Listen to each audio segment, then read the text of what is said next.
el Sí, sistema.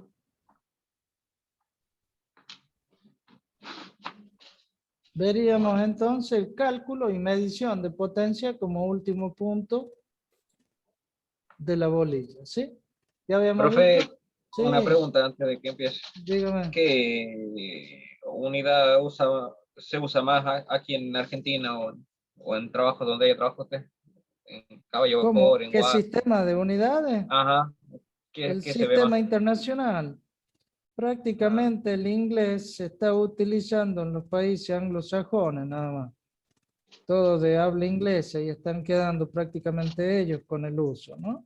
Pero es bueno que también lo sepan, no está de más saberlo, porque inclusive hay algunos equipos que todavía están llegando con las unidades inglesas y debemos hacer la conversión.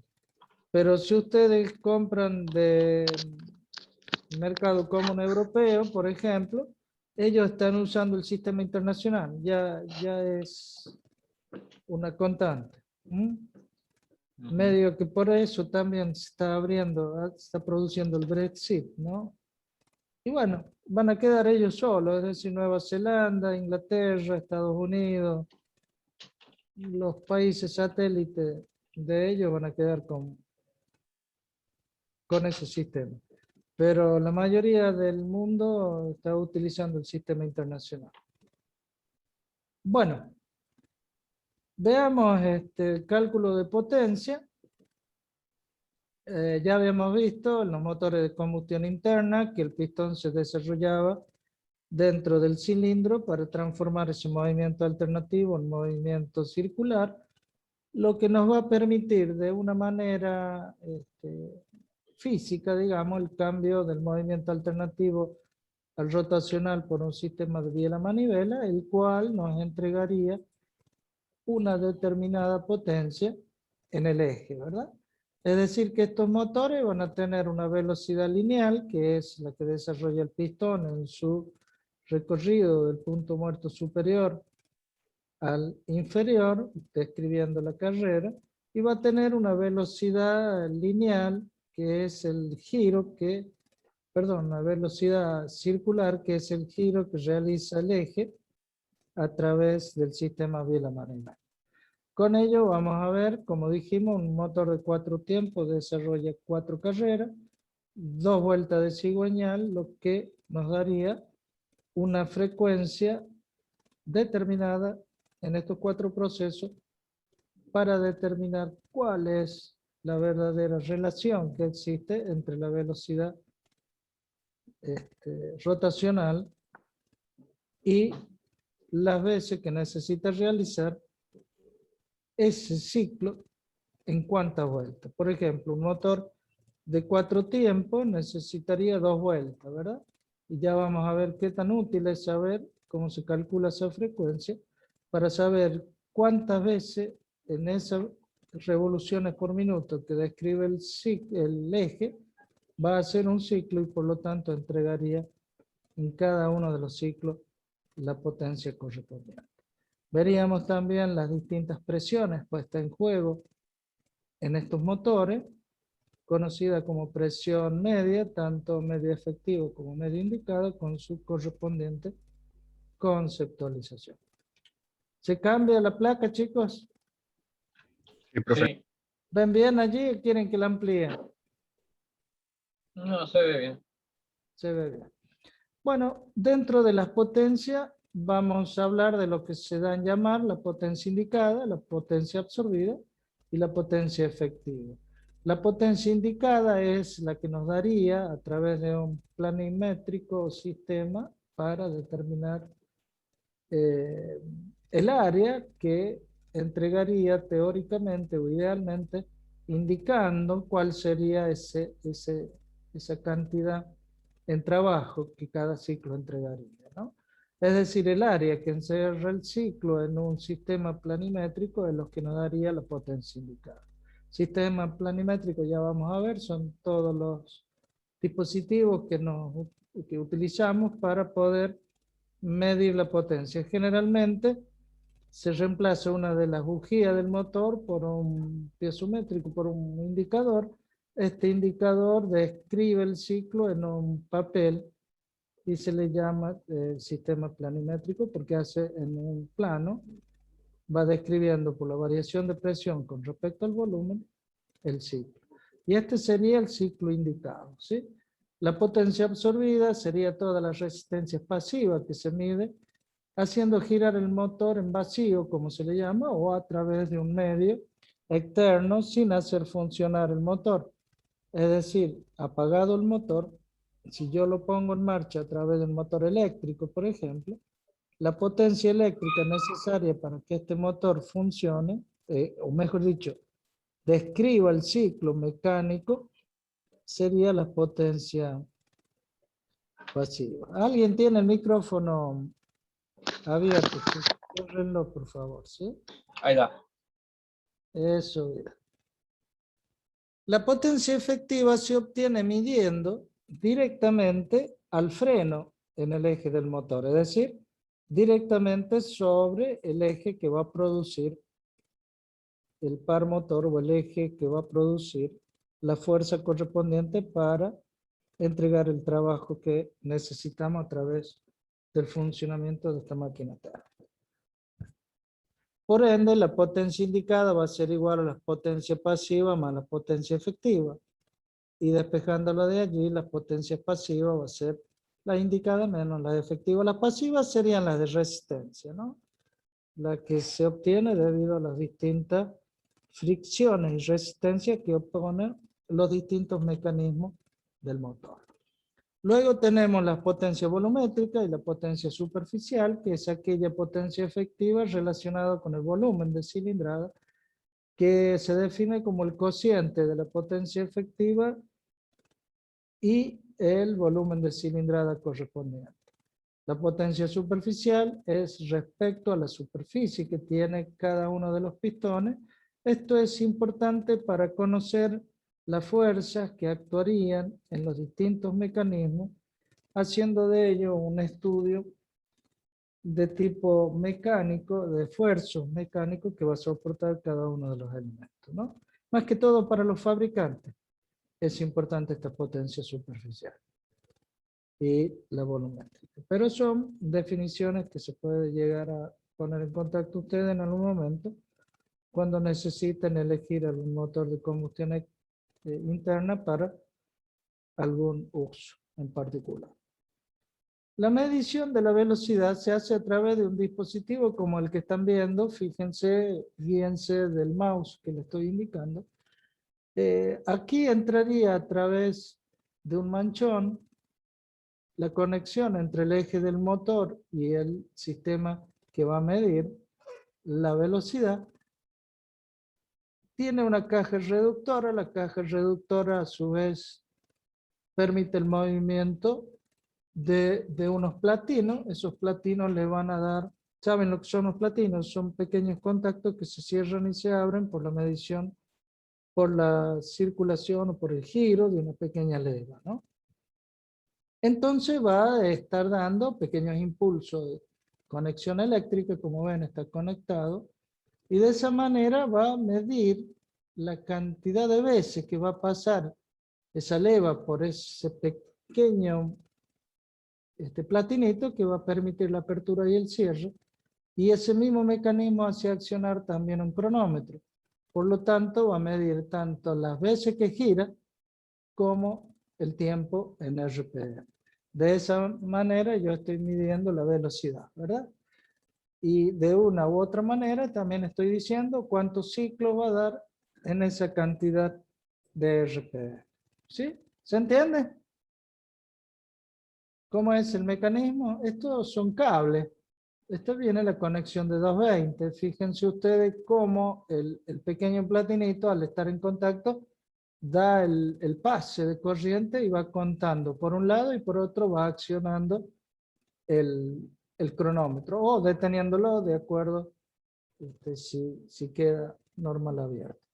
Y por otro lado, el cuenta vuelta que me va a dar las revoluciones por minuto que está girando el eje a través también de un sensor.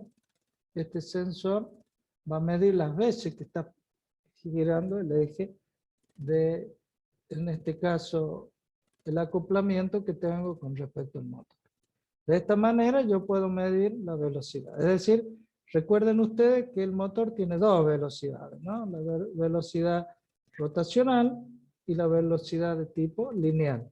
La lineal es la que describe el pistón dentro del cilindro y la rotacional es, como en este caso, la que gira el árbol o el eje que nos entregaría la potencia en un determinado lugar o para lo que fue diseñado el motor.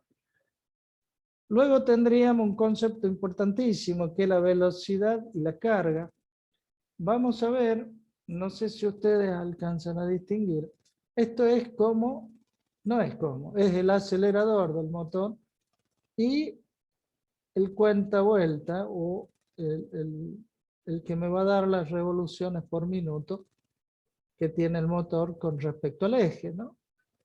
Esto tiene el sensor y nos va a dar el cuenta vuelta, la cantidad que está girando, la cantidad de vueltas que está girando el eje.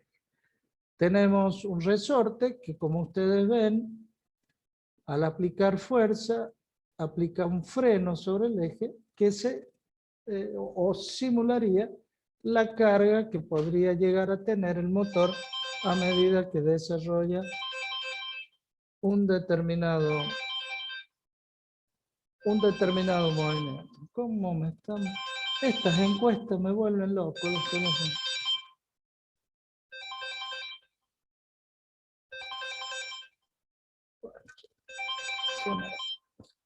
Bien, entonces, fíjense ustedes que hay tres tiempos fundamentales en los que hay que tener en cuenta para el cálculo de la potencia de un motor, que sería su velocidad y la carga que le puedo colocar, ¿no? Esto es importante por no pasar más allá de las características que tiene el motor en su uso, porque lógicamente lo romperíamos. ¿Cómo se hacen estos ensayos? En primer lugar, se tiene que conocer lo que es el ralenti. El ralenti es la velocidad a la cual gira sin ninguna carga, como si fuese un vacío, la mínimo, ¿no? Es decir, el mínimo necesario de aceleración para que el motor esté funcionando, regulando lo más bajito posible y carga cero. Carga cero significa el vacío, donde al resorte no le doy peso, el peso no va a producir el cierre, mejor dicho, de la mandíbula del freno, que simularía una carga. Luego tengo un determinado carga, por lo cual le hago funcionar a través, fíjense ustedes, colocándole la carga, es como que el resorte se comprime, ¿verdad? Haciendo fuerza debido a la carga. Reacciona al resorte cerrando las mandíbulas. ¿Se entiende? Cierra la mandíbula, entonces yo puedo ir colocándole las cargas sucesivas a medida que lo voy acelerando. Llegado un momento, lo acelero de tal manera porque tiene un límite, más allá de ese límite no puedo acelerarlo, lo cual me va a determinar de esa manera la carga máxima que puede soportar para esa RPM, dada por la velocidad en función de la aceleración que yo le puedo dar. Y en ese momento yo puedo medir las velocidades de rotación, juntamente con la carga.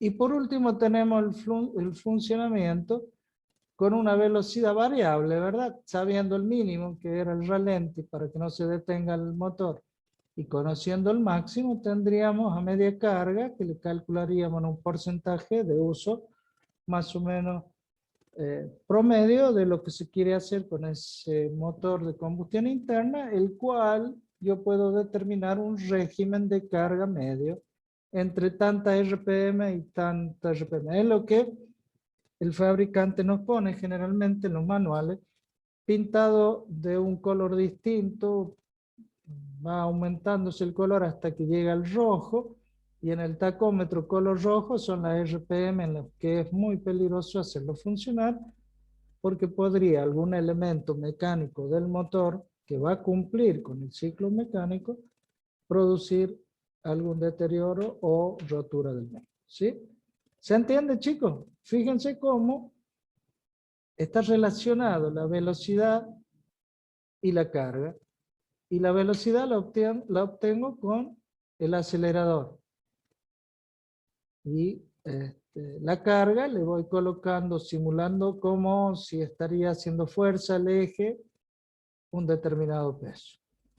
¿Se entiende? ¿Sigo? Sí, profe. Siga, profe. Bien. Esa velocidad de carga, como yo les decía, casi cerrado, el motor sirve solamente para equilibrar la fuerza o las resistencias internas, que son aquellas que habíamos visto recién, que eran las mínimas indispensables que producía el roce de los distintos elementos. Totalmente abierta o completamente abierta es el punto en el cual tiende o se obtiene la máxima RPM con peligrosidad de rotura. Y por último, el funcionamiento con abertura parcial, que son las recomendaciones para la cual las velocidades se pueden utilizar en este motor con ese régimen de velocidad. La velocidad a la cual tiene la máxima potencia se le llama régimen de máxima potencia, lógico, ¿no? Y el régimen de media carga es el que correspondiera al uso del motor correspondiente. ¿Cómo podemos hacer el cálculo de la potencia en los motores de tipo alternativo? Fíjense ustedes que un trabajo está dado por la fuerza que desarrolla en una determinada distancia, siempre con respecto a la dirección, ¿no? Eso tengamos siempre en cuenta. La fuerza tiene que ser en la misma dirección del desplazamiento. Si existe una pequeña inclinación, yo le tengo que calcular a través del coseno. Bueno, esto es física, ¿no?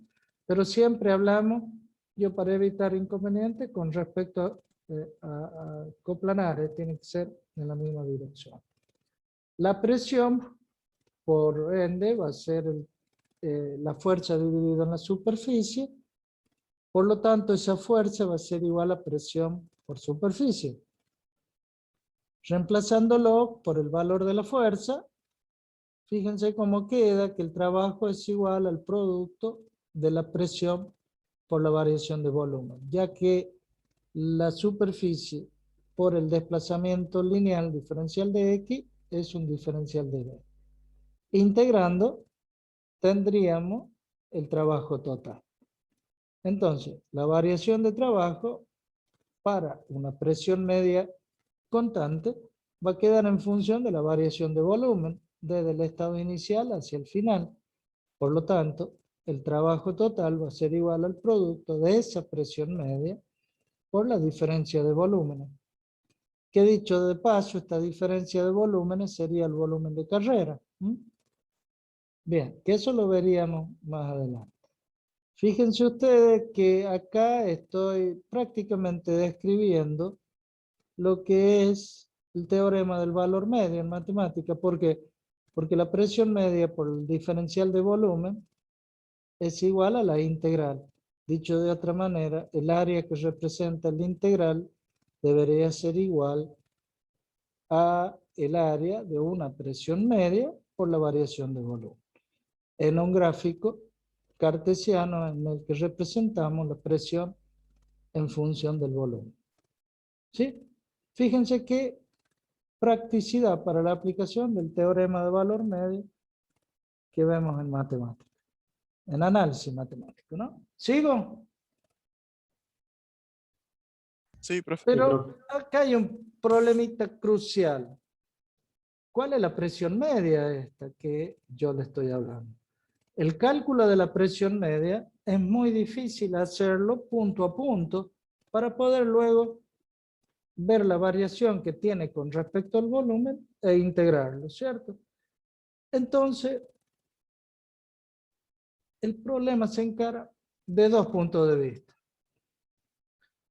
El primer punto de vista es viéndolo desde el interior de la máquina, como que el sistema y la frontera lo ubico entre el pistón, el cilindro y la tapa de cilindro, y veo qué tan bueno es el trabajo que obtengo allí.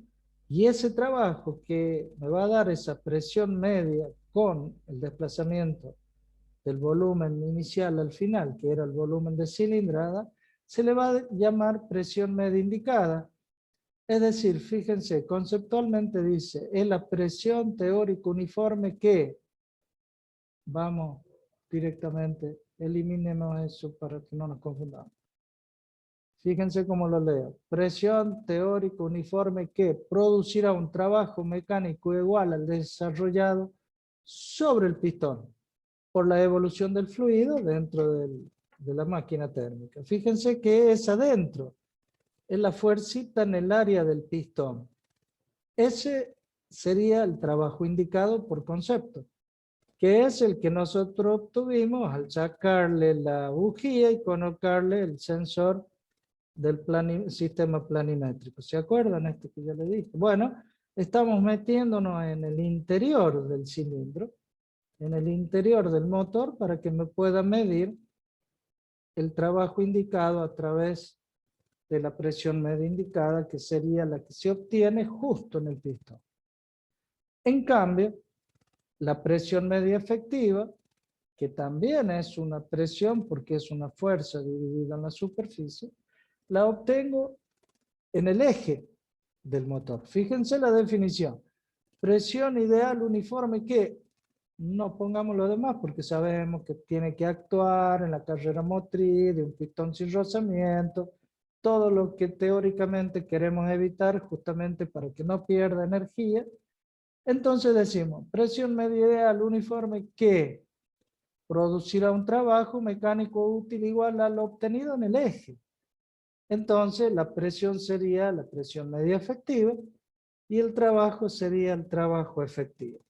Dicho de otra manera, el trabajo indicado es el que se obtiene en el interior del cilindro y el trabajo efectivo es el que se obtiene en el eje, siempre con el mismo volumen de cilindrada y siempre respetando lo que acabamos de ver por definición, que el trabajo se puede medir como el producto de la presión media por una variación de volumen cuya variación es el volumen de cilindrada.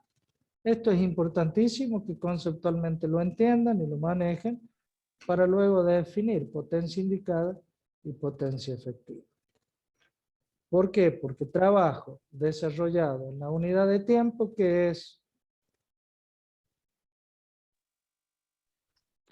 Potencia. muy bien. Es decir, energía en unidad de tiempo. ¿Está? Eso sería la potencia. ¿Se entiende? Sí.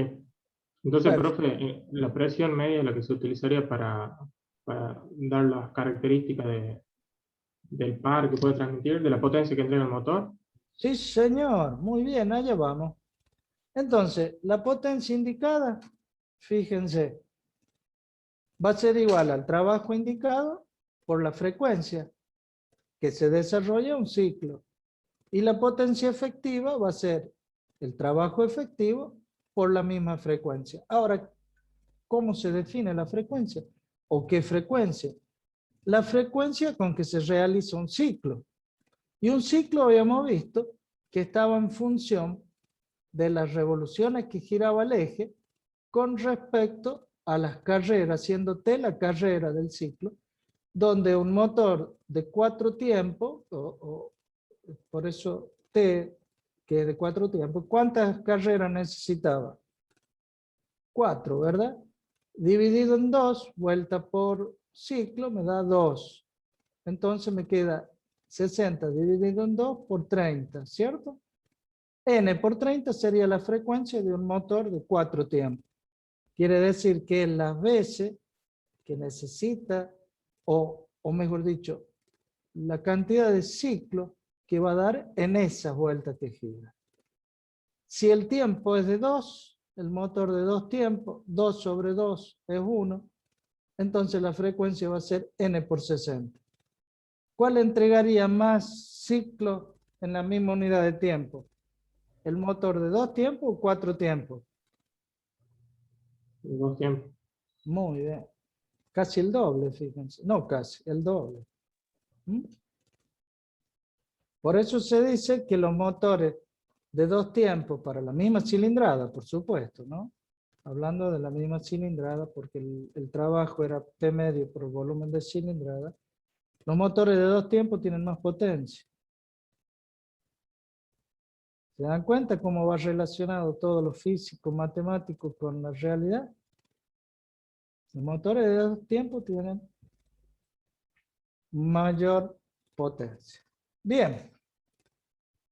Entonces vamos con el cálculo, por otro lado, por otra forma de cálculo, que la potencia efectiva ya la puedo medir, como bien decía su compañero, por el momento torsor en función de la velocidad angular. No sé cómo la llaman ustedes en física, velocidad angular, yo le puse W, pero bueno. Esa velocidad angular, cuya relación con la RPM es 2pi por n sobre 60, ¿verdad? Y lo divido en 75 para expresarlo de kilogramos por segundo a HP. Y reemplazando, me queda, fíjense ustedes, estoy haciendo todos los pases mágicos algebraicos, me queda momento torsor por n sobre 716. Lo cual, haciendo todos los cocientes y demás, me queda despejando la potencia media porque es una de las incógnitas que no conozco cómo es el valor de esa potencia dentro de lo que sería este motor, tanto la presión media indicada como la presión media efectiva, y la puedo despejar sin temor a equivocarme de esta ecuación. ¿Se entiende?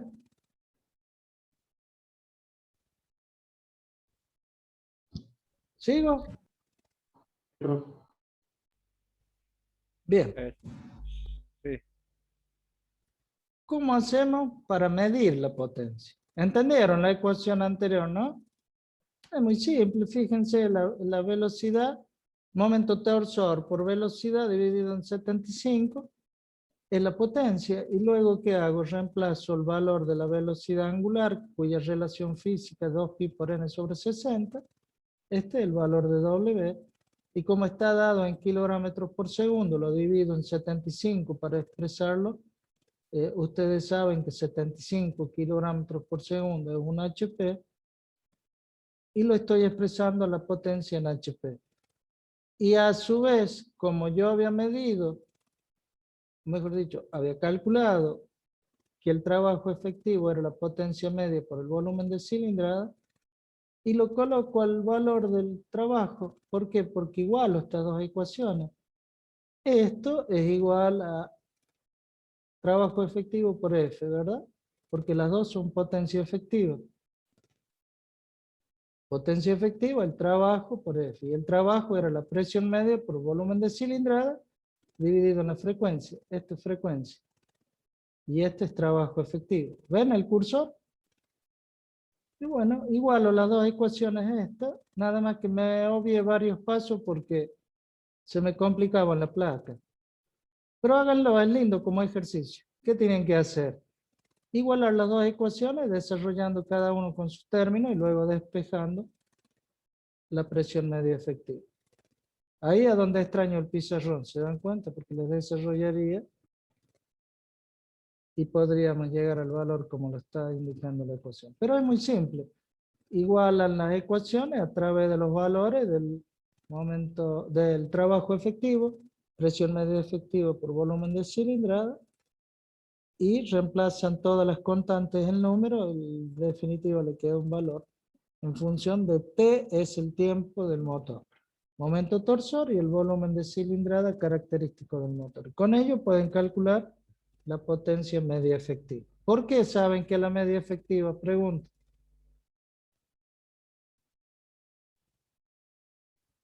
Porque está medido en el eje.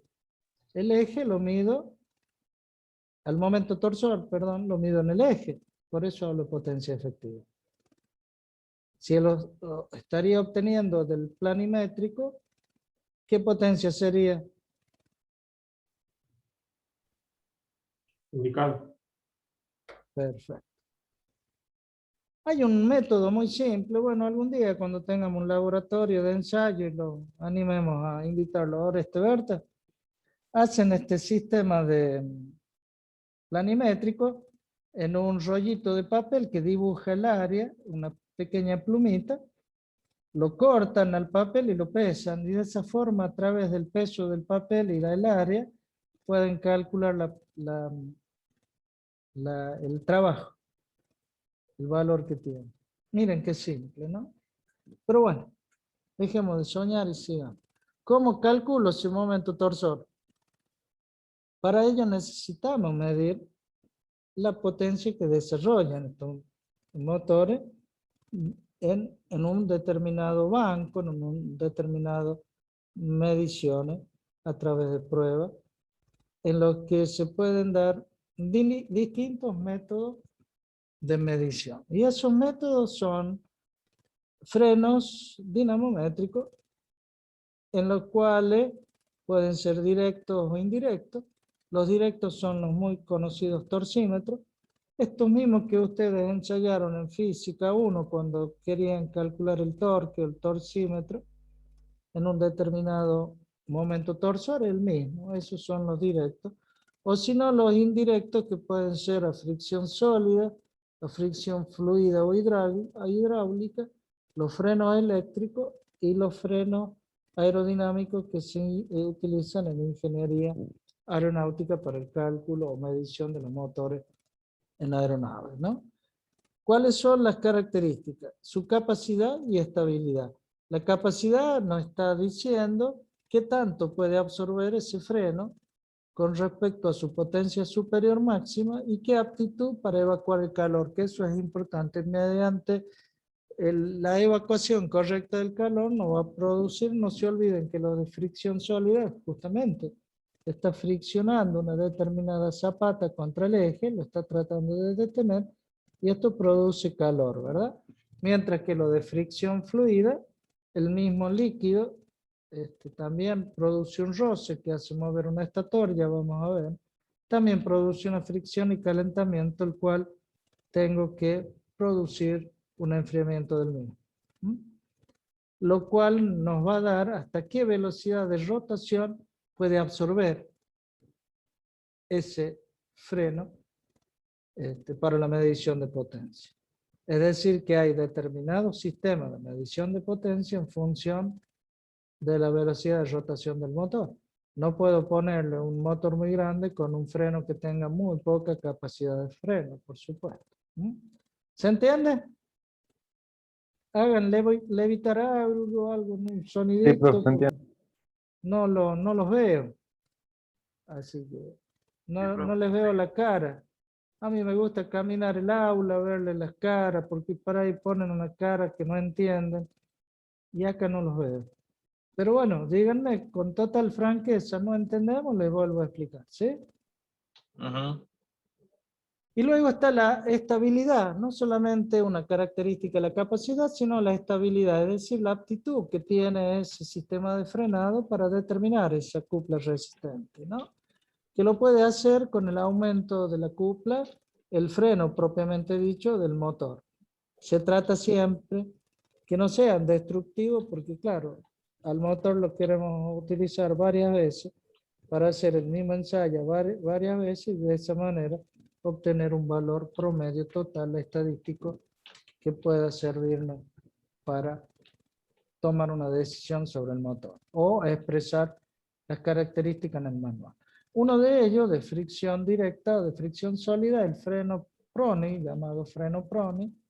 Antes que me olvide, chicos, esto lo saco del Giacosa, ¿saben? En el libro Giacosa encuentran todo esto. Bien. Bueno, Fíjense ustedes cómo, no sé si alcanzan a entender. Esto, bueno, es una poleita de tensión de la correa, nada más que está haciendo andar el eje del motor, esta gran polea. Esa gran polea está rodeada de frenos de zapata, que es accionada por un freno que yo le voy colocando, le voy haciendo a través de un resorte. Si yo ajusto esta manivela, la zapata se cierra, produce un freno, el freno es medido por estos dos, fíjense que ahí tiene un tipo de material de alta fricción que puede medir o que debe medir con el dinamómetro en la balanza la fuerza que está haciendo.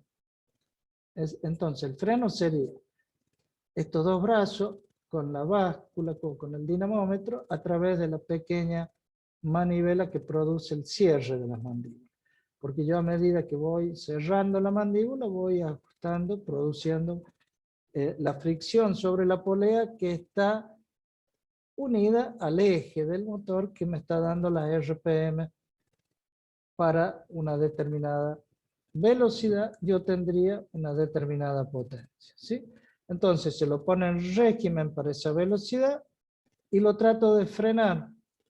De esa manera yo mido la fuerza que produciría al tratar de volver a las RPM originales que tenía el motor. Entonces ahí se calcula cuánto es el esfuerzo que hace para que vuelva a la misma RPM, ¿no? No se trata de detener, como les digo, porque rompería el motor. Lo que se hace, se juega siempre, como hacemos en ingeniería, con la variación de velocidad. Si estaba funcionando a N1 RPM, lo acelero un poquito, llega a N2. Cuando llego en régimen a N2, aplico el freno para hacerlo volver a N1. Entonces digo que esa variación en RPM necesita una fuerza o un momento torsor determinado. ¿Sí?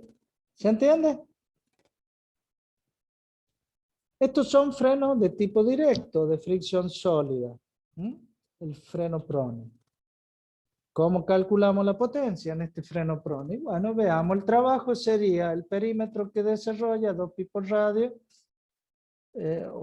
claro, que es la circunferencia por la fuerza, la frecuencia que circula, o que las veces que pasa ese punto a través del freno. Entonces, sería el momento torsor, la fuerza P que actúa en la balanza por el radio. El radio sería el que separa entre el eje, el baricentro del eje, y lógicamente a dónde está el dinamómetro, la balanza. La fuerza P por el radio me da el momento torsor, que es lo que yo estoy midiendo, que es igual al producto del radio por F, en el mismo motor. Entonces, para una revolución va a ser igual a 2pi, si esto es 1, P por R, entonces reemplazo P por R. El trabajo sería 2pi P por R por 1. Ese sería el trabajo. Para n RPM, el trabajo por minuto sería 2pi por P por R y por n.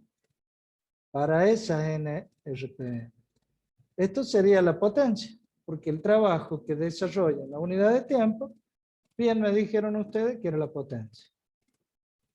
Y como sabemos que un caballo métrico es 75 kilogramos sobre segundo por minuto, y tengo 4.500 kilogramos por minuto, para expresarlo por minuto. Lo divido en 4.500, me da esa expresión. Fíjense, si yo 4.500 lo divido en 2pi, me da 716.200, ¿verdad? Que es la constante que todo el mundo utiliza. Que es lo mismo colocar P por R por N por 716. Y el producto de P por N es el torque que se le da en los motores de combustión interna, el famoso definición del torque, o el par motor que se le dice, también es lo mismo.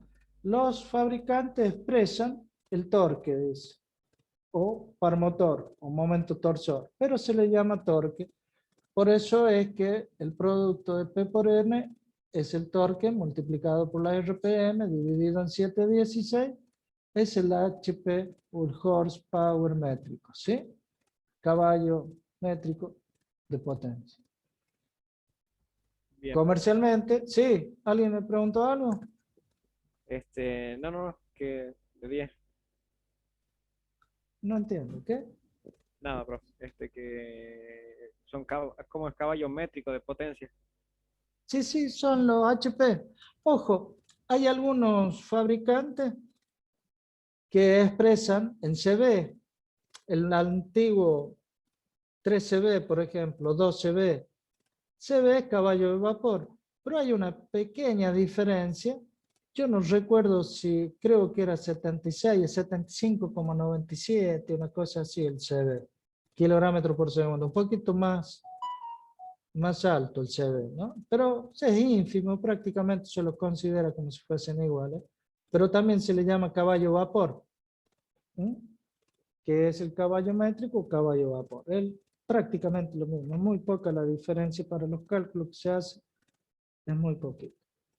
Entonces, comercialmente se construyen estos frenos Proni con un brazo de un valor constante. Fíjense, ¿para qué? Para acá, resumir, hacer menos tediosos los cálculos, porque si a R lo hago igual a un valor constante, entonces arriba en el P por R, directamente R es constante, lo paso dividiendo y se obtiene 0,716, ¿se dan cuenta? Y me queda directamente la presión por N, la RPM. Lo cual yo puedo despejar directamente el valor de la presión o el valor de la RPM, de acuerdo a lo que quiera, o simplemente obtener la potencia conociendo los valores. Que ese es el objetivo, porque yo conociendo la velocidad de giro que tiene el motor y la presión que me mide la báscula, el dinamómetro, la balanza, yo puedo calcular la potencia. Ese es el objetivo. Con un freno de tipo sólido o freno Proni, ¿sí? Luego vienen, ¿alguna duda? ¿Puedo pasar? ¿Entienden? Está simple, ¿verdad? Es decir, ¿a dónde colocaría el motor? En el eje este, ¿verdad? Todo este sistema es el freno Proni. Pero tiene sus pros y sus contras. ¿Por qué? Porque es para determinado tipo de motores, porque si le pongo un motor con muy elevada RPM, más bien que me va a saltar la zapata para el techo, ¿no? No va a tener la capacidad de absorción. Es decir, es para motores chicos, el freno de fricción sólida. Para motores mayores, para mayor potencia, mayor fricción y mayor envergadura en su cilindrada, se utilizan los frenos recuerden la clasificación. Volvamos a la habíamos dicho fricción sólida, esto sería fricción fluida o hidráulica. La fricción fluida o hidráulica utilizan no la fricción sólida de la zapata, sino lo hacen a través de un fluido. A ver, entendamos primero el dispositivo. Esta es la flecha, el eje que está unido al motor, ¿verdad? A través de un manchón en algún punto. Este eje está solidario a una pequeña paleta que gira dentro de una carcasa que tiene un fluido muy viscoso, que puede ser agua con algún adicional, como estos que son los refrigerantes o los descongelantes, ¿cómo se llama? El TIR, por ejemplo. Hago mal dar una marca, pero bueno. Son polietilenglicol de muy alta cadena que se pueden diluir en agua. Y eso obtienen una gran viscosidad y una gran resistencia y por ende una capacidad de refrigeración también o capacidad de absorber calor sin evaporarse, que es el objetivo de este tipo de freno. Ese giro, van a ver ustedes que queda un anillo de fluido. Estas dos cavidades es un círculo, si ustedes lo ven. Lástima que no tengo el corte de la otra posición, pero veríamos un círculo, ¿verdad? Ese círculo que va a formar un anillo, el fluido va a estar rozando con lo que sería el estator. Fíjense que el estator está sobre dos rulemanes. Entonces comienza a girar el estator. ¿Por qué? Por la misma fricción del fluido. ¿Me van siguiendo? Arriba tengo fíjense, el sistema de refrigeración del más fluido refrigerante, el mismo fluido viscoso de fricción, lo voy renovando porque va a tomar temperatura, y en estado de régimen abro las dos válvulas, una de apertura y otra de cierre, para que esto, mediante una pequeña bombita, produzca una convección y mantenga más o menos a temperatura acorde de medición. ¿Me entendieron el dispositivo? Sí, profe. ¿Cómo hago para medir? Sigue el corte, no de frente, sino de costado. Fíjense, la flecha o las paletas, estos son dobles. Se complica un poco porque es doble, pero bueno, fíjense cómo esto está asociado también a una báscula, un sujetador, un dinamómetro que me va a medir la fuerza. ¿Cuándo o cómo? Cuando comienza el giro del rotor dentro del fluido viscoso, va a empezar a girar el rotor por roce que produce el fluido viscoso. Y como el estator está en dos cojinetes grandes, esto va a empezar a girar. Cuando eso gira, yo lo trato de detener por el sistema de dinamómetro. Van a ver que tiene un pequeño ajuste, yo le voy dando el ajuste hasta que, despacito, hasta que veo que el estator se detiene y mido la fuerza, o la que es necesaria para, detener el estator. Como el estator empezó a girar, yo lo detengo con la fuerza que le hago sobre la parte superior. Y no se rompen, ¿sabe por qué? Porque el motor gira con el fluido. No le está haciendo más resistencia que esa.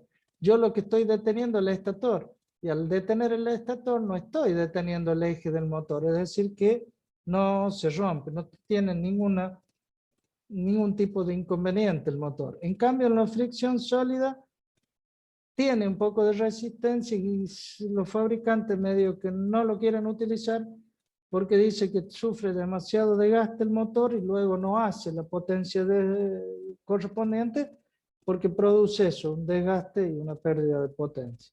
En cambio, estos otros tipos de frenos, el motor no es detenido, sino que se detiene el estator, que es movido por esa fricción sólida de ese fluido que lleva adentro, midiendo la potencia en función de la velocidad, se obtiene la curva de carga de los tipos de freno de agua de tipo viscoso. Se llaman viscoso porque es agua con polietilenglicol, ¿no? Algunas moléculas muy pesadas, hasta de 20.000 le colocan. Polietilenglicol de 20.000. Peso molecular, estoy hablando, ¿no? Bueno, fíjense cómo es la curva, lógico, 0 potencia para RPM y comienza a aumentar la RPM y fíjense cómo se va de golpe la potencia, ¿no? Para a 4.000 vueltas tengo 200 HP. Qué lindo motor, ¿no? Por ejemplo, están practicando este motor.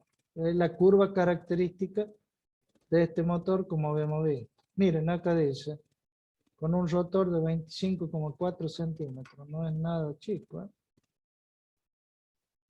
Entonces, si nosotros tendríamos haciendo, bueno, ya vimos la curva como si fuese individual, ¿verdad? Para un determinado ensayo, para un determinado regulador, porque este tiene, no sé si lo van a alcanzar a ver si se ven en el otro. El regulador, estas pequeñas válvulas que yo la utilizo para enfriar, a su vez, la utilizo para regular, porque cuanto más líquido tiene, más fricción va a ser, ¿verdad? Entonces va a tener una capacidad mayor de absorción el freno. A ver si acá lo puedo. Bueno, en este caso las válvulas están apenas visibles, lo cual, fíjense cómo el sistema de tubería hace que entre más o menos fluido a los lóbulos, lo cual nos permite aumentar la capacidad de frenado del motor, del freno con respecto al motor. Quiere decir que yo puedo obtener más de una curva de esta haciendo o abriendo o cerrando el regulador. ¿Sí? Entonces, abriendo o cerrando el regulador, yo puedo obtener distintos tipos de curvas para potencia en función de RPM de giro del motor. Por un lado voy a tener el regulador, la potencia dada por el motor, que vimos recién, y por otro lado vamos a tener la cupla que resiste el freno. Ahora, fíjense por qué una es más empinada que otra. Bueno, veamos. La cupla resistente es igual a un momento calculado por K, una constante, la densidad del líquido por N al cuadrado. Mientras que la potencia absorbida va a ser una curva, fíjense ustedes, cuadrática, que sería el momento con respecto a la que resiste la potencia absorbida.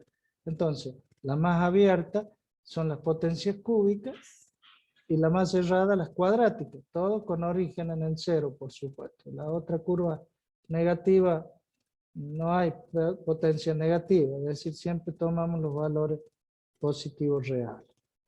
Entonces, fíjense que en un mismo gráfico yo voy a tener la potencia del motor o la cupla resistente y la cupla del motor. ¿Qué quiere decir esto? Que para una determinada RPM yo voy a tener la cupla que va a ser capaz de soportar el motor, el freno, con respecto a las velocidades de rotación del freno. Y al producir la variación fíjense, habíamos dicho que teníamos en N1 un valor de RPM, lo acelero, paso a un valor mayor, por lo tanto pasaría de la curva a un valor mayor, que es la potencia. Partiríamos, por ejemplo, de una RPM 1 para un valor de potencia, tanto de un regulador con una posición 2 de apertura, y mido en la curva, por ejemplo, 2 también de resistencia. Cuando lo acelero y trato de detener, mejor dicho, detengo otra vez el rotor, voy a obtener lógicamente un par mayor por la fuerza mayor que hago, debido también a una cupla resistente mayor. Y de esa manera se van viendo las distintas RPM para las cuales el potencia máxima, que está, como dijimos, próximo a la rotura de los elementos mecánicos del motor. ¿Se entiende? Es un gráfico que yo podría poner, por un lado, la potencia del motor, como habíamos visto recién, o podría poner las curvas del freno. Nada más que lo confluyeron en un mismo gráfico para entender cómo es el tema con respecto a la potencia que desarrollaría el motor y al freno que resistiría el dinamómetro de fricción fluida o hidráulica, ¿no? ¿Se entiende? ¿Sigo? Sí, profe, se entiende. Sí, profe. Bien, vamos a los frenos de aire que se utilizan en los motores aeronáuticos, los cuales tienen ellos, por ende, como calculan los perfiles aerodinámicos, la aerodinámica de la aeronave en sí, tienen túneles de viento potentes, en los cuales fíjense que le colocan una paleta, y esa paleta tiene como si fuese una hélice, pero es al revés de la hélice, le hace resistencia al viento, para que lo frene directamente. Entonces también miden cómo hace girar, ¿verdad? Hace girar el motor, la paleta, de acuerdo a la posición de la paleta, va girando un pequeño freno también que le coloco una pesa. Y el peso con respecto al brazo de palanca va a ser la fuerza con la que yo detendría la paletita. Es todo un sistema, ¿sí? Vuelvo a acelerar, por supuesto se va a volver a mover la paleta, coloco otra presita y va aumentando y voy construyendo la curva con respecto al viento que tendría en oposición el motor. ¿Se entiende? Muchas veces se reemplaza en el aire lo pueden calcular.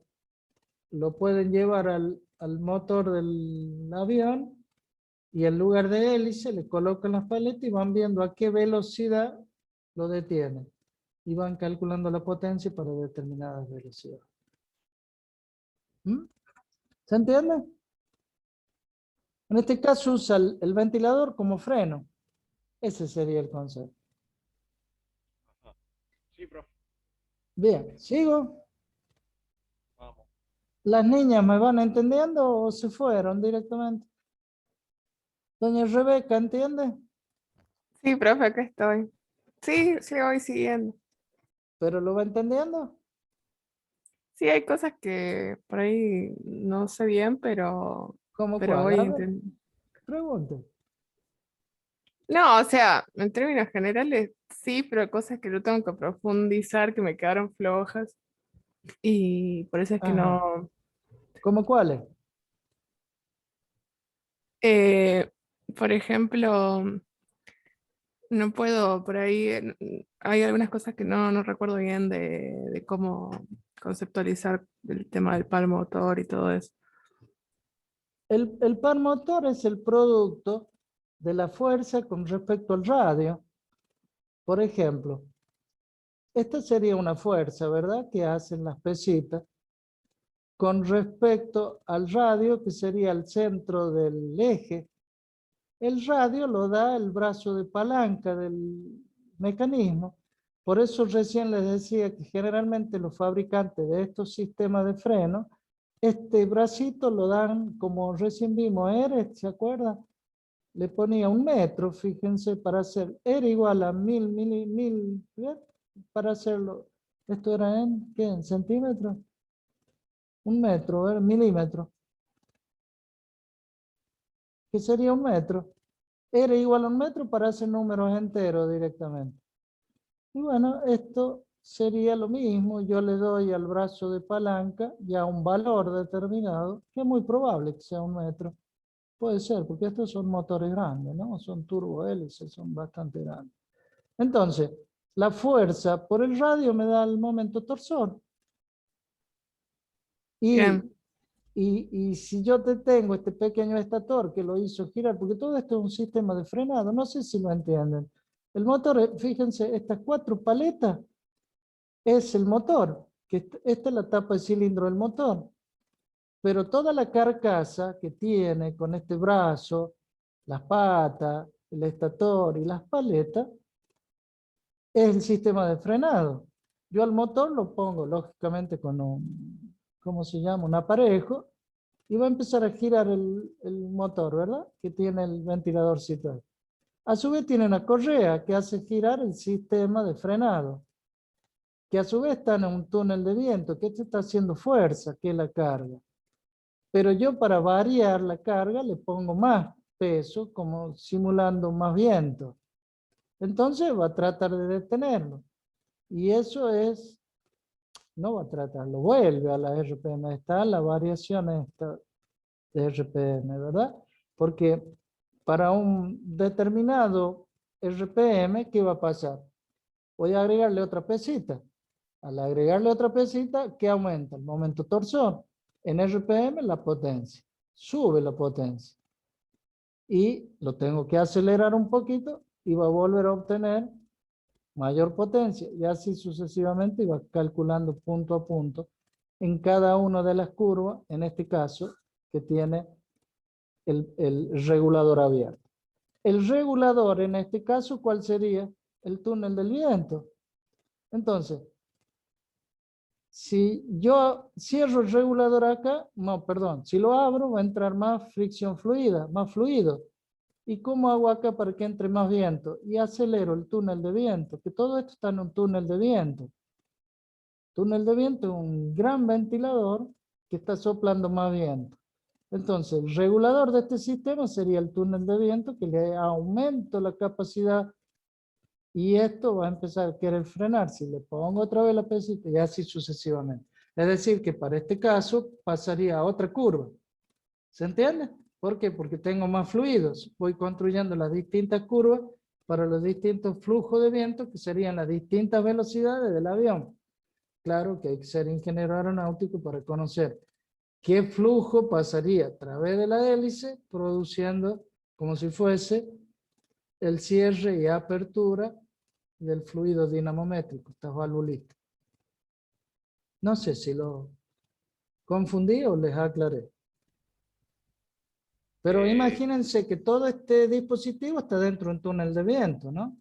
Para yo obtener las distintas curvas para las distintos caudales de aire que vayan circulando. Pregunten sin temor a equivocarse.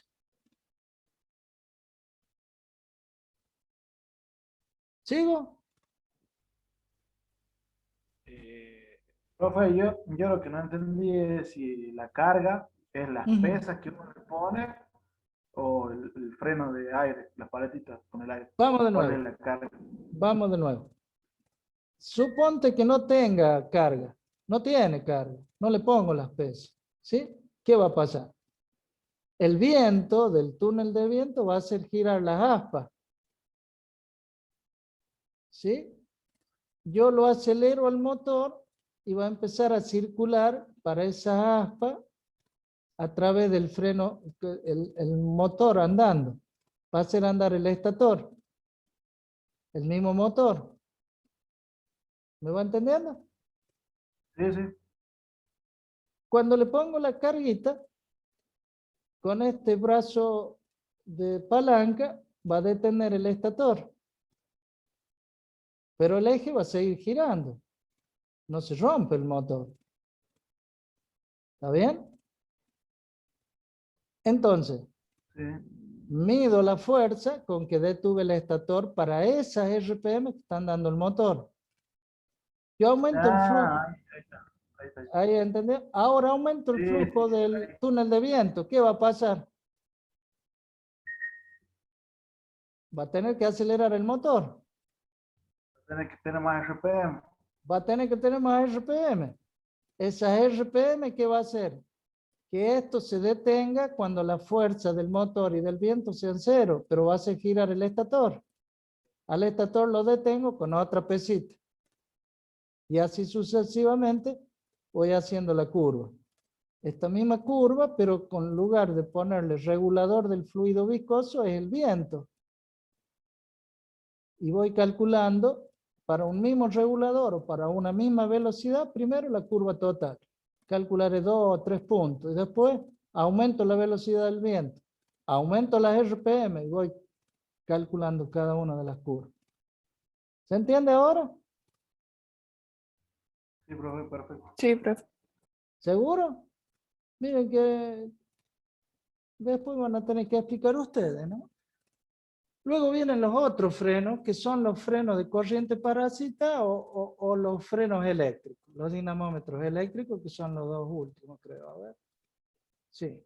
Bueno, la de corriente parásita, como su nombre lo indica, trata de inducir en un estator corrientes parásitas. Esas corrientes de fricción, esas corrientes de calentamiento, son las que nosotros utilizamos de acuerdo a los dientes que tiene, porque el eje ahora del motor, fíjense, lo coloco en una rueda como un engranaje que a través de un campo magnético que lo activo a propósito, lo coloco para que produzca en el estator corrientes parásitas. Esas corrientes parásitas va a tratar de hacer circular al estator, que lo detengo también con un dinamómetro. Ajustándolo, cuando detengo el rotor, veo la fuerza que hace y es el par motor. ¿Debido a qué? A las corrientes parásitas. Recuerden que corrientes parásitas son aquellas que se producían en un campo eléctrico con el solo hecho de tener ese intersticio, esa variación, producen una corriente parásita. Y esa corriente parásita va a hacer que repelan al estator, que va a empezar a girar. Yo lo detengo a través del dinamómetro, el freno. Voy a detener el estator, pero no el eje con el engranaje que me va a producir las corrientes parásitas en el estator. Ese es el principio. Eso es lo que quiero que ustedes sepan. El freno eléctrico es como que produciría un motor eléctrico, acá está el circuito, ¿sí? Fíjense ustedes que ese motor eléctrico va a necesitar de otro motor eléctrico para detenerlo. Entonces, la tensión por la corriente al cuadrado es la potencia del motor que yo necesito para detener el motor. Ojo que estos ensayos producen una gran cantidad de electricidad, chicos, que la utilizan muchas veces para iluminar la misma nave industrial o el parque o lo que fuere, porque son generadores que a su vez hacen de motores. ¿Sí? Entonces, el que funciona como motor eléctrico, ¿qué hace? Al hacer girar los imanes en un determinado campo eléctrico, va a empezar a girar el rotor, y el rotor le doy una corriente para detenerlo. Al detenerlo, por la tensión, la corriente al cuadrado de la potencia eléctrica que yo necesito, que es distinto al de corrientes parásitas. ¿Se entiende? Acá le actúa una fuerza y en el eléctrico una corriente a través de un sistema. Este sería el estator que está siendo activado por el motor. Entonces yo le coloco una corriente para detenerlo. Al detenerlo, le calculo la corriente para la tensión va a ser siempre la misma. Le calculo a través del reóstato la variación de corriente. Bueno, viejo reóstato, ahora ya debe haber variaciones, ¿no? Variadores. Bueno, ustedes saben más que yo de esto, pero la idea es esta. Al girar el eje, el eje va a tener unos pequeños imanes, ¿verdad? Y al tener una resistencia, ¿cómo se llama?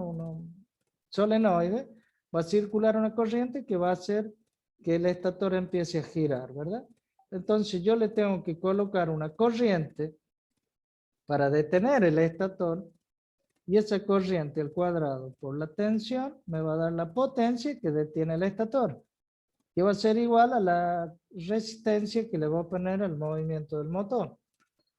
Lo vuelvo a acelerar el motor, vuelve a empezar a querer andar el estator otra vez, le vuelvo a dar más corriente, por supuesto que tiene una capacidad para detenerlo, y voy construyendo la curva. Así de simple. A ver si tengo. Bueno, acá está la curva, ¿se dan cuenta? Para determinadas velocidades yo tengo determinada potencia, y lógicamente va a haber una zona en la que se usa y una zona de rotura, ¿no? Que hay que tener mucho cuidado para no entrar en eso. Bueno, acá les explica, mire, potencia es igual al voltaje por la corriente, ahí se lo subrayo para que les quede. ¿Qué es lo que yo necesitaría medir? La corriente, que se lo doy a través del variador, reóstato, que yo voy. Bueno, este reóstato es uno de los viejos de antes, ¿no? El libro no es muy nuevo también, pero ahora debe haber variadores electrónicos y demás. Pero la idea es hacer variar la corriente para detener el estator con esa excitación por parte del eje del motor que obtuvo. ¿Se entiende?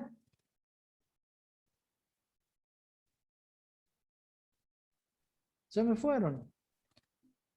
Sí, Bueno, Sí, profe. vamos a los otros elementos que es necesario conocer en un motor para tener las curvas características. Uno de ellos, el consumo de combustible. Y existen dos métodos muy utilizados, que es para medir la cantidad de combustible usado sin pesarlo mediante un equipo de prueba. Y el otro método más simple es el que utiliza la medición del volumen del combustible en un intervalo determinado de tiempo, que se mide con un cronómetro, por supuesto. Fíjense cómo es uno y otro. Un sistema trata de medir. Volumen está conectado al motor, ¿no? Va hacia al carburador del motor, va hacia el consumo del motor. Y esta báscula tiene, no sé si saben pesar con estas básculas, uno tiene para un lado y el peso para el otro. Cuando indican el medio es la exactitud de la balanza. Entonces yo mido peso y mido el tiempo y calculo en peso cuántos gramos, lógico que tengo que conocer la densidad del combustible para transformar, o puede ser que lo exprese en kilos, ¿no? Gramos en la unidad de tiempo que realizo la medición. Así de simple, no tiene más otro inconveniente. Vean los pasos sucesivos como lo haríamos en un laboratorio. Estos son elementos que algún día podríamos tener para ensayar distintos motores, ¿no? El método de volumen medido, fíjense que tiene dos buretas, la cual una carga a la otra y de distintas capacidades, y también tengo que ir midiendo el tiempo a través de los robinetes, yo lo tengo en contacto, hacia el motor, por supuesto. En régimen determinado vamos a ver cuánto consume en un determinado tiempo y voy midiendo los volúmenes en función del tiempo. Es decir, uno me da en peso y otro me da en volumen. Y con ello terminaríamos los distintos dispositivos para conocer las tres curvas características que era momento o torque, potencia y consumo. ¿Se acuerdan de las tres curvas que habíamos visto en la clase pasada? Bueno, estos son los elementos de medición que en un banco de prueba deberíamos tener para conocer esas curvas características. Que colorín colorado, este tema terminado. ¿Alguna duda? ¿Inquietud? ¿Desesperación? ¿Puede volver a diapositiva? Upa, ya la saqué. Sí, la puedo volver. Espérame un segundo. Ahí la tienen. ¿Qué quiere? No, esa no, bueno, la anteúltima. La No 27. me... Anteúltimo. Ahí Claro. está. Sí. Esa arancita, no, la que le sigue. Esa. Sí. O sea, ¿hay cómo lo miden con el volumen, con la densidad del combustible? O sea, No, este ya es el volumen. Para la densidad yo te decía, acá me pesas, porque hay dos métodos. El método que pesas el combustible y el método que medía el volumen. El que pesa el combustible, lógicamente necesitas una báscula, una pesita, una balanza, perdón. Acá no sé si te das cuenta, pesé un determinado volumen que lo conecto al motor y en un determinado estado de régimen esto va a empezar a bajar. ¿Me va escuchando? Cuando baja esto, con respecto a las pesas que yo tengo, la agujita va a ir al medio y mides el tiempo y lo para. Entonces dice, estos gramos que yo puse acá equivalen a los gramos de nafta, de gasoil, de queroseno, de JP1, lo que fuere. ¿Por qué sabes eso? Porque esta agujita llegó al medio. Ah, bien. Es la balanza de peso. Entonces, vos no sabés cuánto tenés acá, nada más que sabés que tiene más peso. ¿Por qué? Porque yo necesito más para que el motor entre en régimen. Porque si yo le pongo en equilibrio, hasta que entre en régimen el motor ya me va a consumir, va a pasar para el otro lado, ¿entiendes? Entonces, yo lleno la botellita, esto es del aparato, por supuesto, de combustible. Y le coloco las pesas que yo ya sé que tiene. Por ejemplo, 500 gramos. Bien. Le hago accionar, entra en régimen y cuando yo ya tengo la medición de la botellita, aprieto el cronómetro.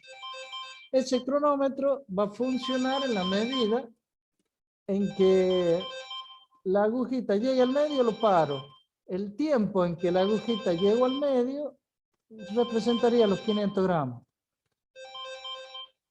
¿Está? Sí. Bueno, el de volumen, yo tengo las probetas calibradas que hago a través del robinete, las cargo, se bombea el combustible, las cargo y lo hago funcionar y mido el tiempo en que se desgastó la bureta. ¿Mm? Ajá. Estos tienen una pequeña burbuja de aire en la cual es más sofisticado el tema, ¿no? Porque deja de pasar una vez que entra la burbuja de aire y el motor se detiene. Pero bueno, lo importante es que ustedes midan los volúmenes en el tiempo en que entro en régimen el motor. Y el reloj se pone en funcionamiento, vos lo tenés el cronómetro. Cuando triángulo acá y empieza, fíjate que ahí tiene una medición, la bureta. Y tiene otra marca. ¿Qué te va a hacer para este caso? De 3 litros. Después tenés una de 1,5 litros y tenés otra de 400. Y de acuerdo al tamaño, a la cilindrada del motor, vas a utilizar o el de 3 litros, el 1,5 litros o 400. Suponte que cargue la más grande. Cuando llega el combustible en esa primera marca, tú accionas el cronómetro. Sigue andando el cronómetro y lo paras cuando el nivel llegó acá. Ahí te asegura que son los 3 litros en el tiempo que consumiste. Lo mismo para el de 1500, 750 o 400, 200. ¿Se entiende? Cada una de las probetas está calibrada y tiene una marca superior y una marca inferior. Para cada una de las mediciones, yo acciono y paro el cronómetro para los consumos que tengo en cada una de las buretas. Y digo, 3 litros lo hizo en tanto minuto, 1 en tanto minuto, ¿entiendes? Y se va, y yo lo que te dije, con la densidad, puedes conocer en kilo también, lo mismo para el peso. Si conoces la densidad del combustible, lo puedes expresar en volumen o en peso. Eso fue lo que te dije. ¿Vamos? Profe, ¿cuál se utiliza más de los dos métodos? El que más se utiliza es este de peso. ¿Por qué? Porque nos da más tiempo a reaccionar y a calibrar el motor en un determinado estado de régimen, ¿no? Estos son pequeños y grandes elementos en los laboratorios. ¿Por qué? Porque esto, la báscula es exacta. Cuando la agujita llega al medio, el peso, por supuesto que tienen que tarar el frasco con la manguerita, recién echar el combustible y poner los 500 gramos que mida bien, ¿verdad? Luego le agrego el resto de combustible para que el motor entrara en régimen. Cuando comienza a moverse la aguja es porque ya está consumiendo lo que la cantidad en peso colocamos para medir el tiempo. Es decir, que cuando la agujita empezó a moverse, tú acciona el cronómetro. Cuando llego a la mitad lo paro. Quiere decir que a la mitad representa el peso de las pesas que coloqué en la otra báscula. Porque si se pasa para el otro lado ya son más pesadas las pesas que el combustible. Es muy probable que ya esté midiendo la tara, pesando la tara. Es una cosa que lo hagan, que te lo explique, y otra cosa es verlo, ¿no? Algún día tendríamos los elementos, no hace ni falta que lo explique. Son todos elementos que algún día vamos a pedir para hacer un aula taller de este tipo, ¿no? Dios mediante, y si nos dan la Sí, posibilidad. estaría bueno. Sí, que estaría bueno. Medir la potencia. ¿Sabían que la Universidad Tecnológica tiene un dinamómetro? No, Nunca lo hicieron andar, pero lo tienen. Lógicamente faltan algunos elementos, pero está. Ahí podríamos hacer medición de potencia de los distintos motores. Y sería una muy buena práctica para ustedes, por otro lado, con una muy buena salida laboral, ¿no? Porque podrían hacer un laboratorio para atención a terceristas. Quien quiera saber cuánto tiene la potencia. Fundamentalmente, los que trabajan con motores, ¿no? Para ver si pierde o no potencia un determinado motor. Sería un servicio a la sociedad bárbaro. Bueno, chicos, no sé si tienen otra duda. Ya estoy pronto a terminar el tiempo. Con ello la clase. Les aclaro que con esto queda terminada la bolilla y deberían mandarme el diagrama conceptual correspondiente, ¿sí? Profe, Bueno,